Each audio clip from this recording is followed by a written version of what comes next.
I'm always delighted to be with Saul News, who's been such a leader in the conservative movement and the Republican Party.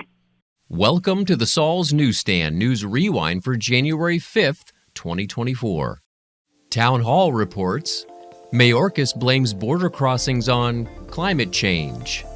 2023 saw record-breaking numbers of illegal migrants entering the United States as President Joe Biden continues to roll out the red carpet for border crossers who take advantage of the president's policies. During a recent interview with MSNBC, Department of Homeland Security Secretary Mayorkas was asked why more illegal aliens entered the U.S. than in any other month in the history of U.S. Customs and Border Protection.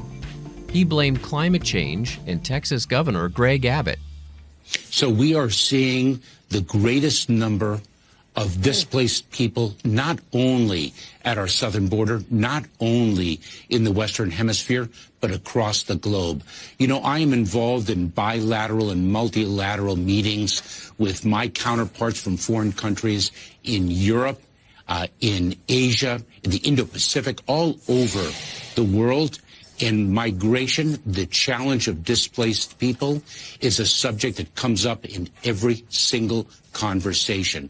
We have the effects of climate change, poverty, increasing level of authoritarianism, the very many challenges that are at the root cause of the displacement of people around the world. Let me identify one fundamental problem here, and that is the fact that we have one governor in the state of Texas who is refusing to cooperate with other governors and other local officials and coordinate efforts to address a challenge that our country, which this country should stand united to address, that our country is facing.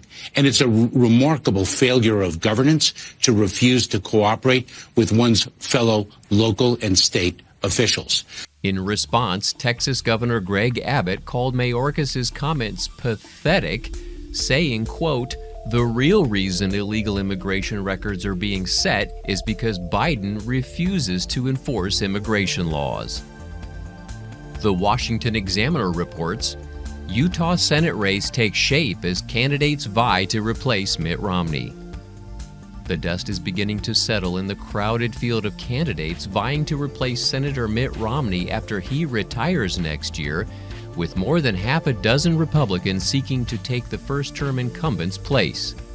The window for filings in Utah's statewide races opened on Tuesday, giving prospective candidates 6 days to officially declare their intent to run. By the end of the first day, 6 candidates had already filed their candidacy to run for Romney's seat, with several others announcing their intent to do the same before the Monday deadline. A big name in the race is Brent Hatch, the son of former Senator Orrin Hatch, who served in the Senate for 42 years before retiring in 2019. At the time of his retirement, he was the longest-served Republican senator in U.S. history. And finally, Axios reports, a real Achilles heel. Medical devices could be hacked next, officials fear. Amid growing cybersecurity threats to healthcare facilities, federal officials and health systems are turning their attention to potential vulnerabilities hiding in plain sight in hospital rooms, imaging centers, and even patients' homes. Medical devices.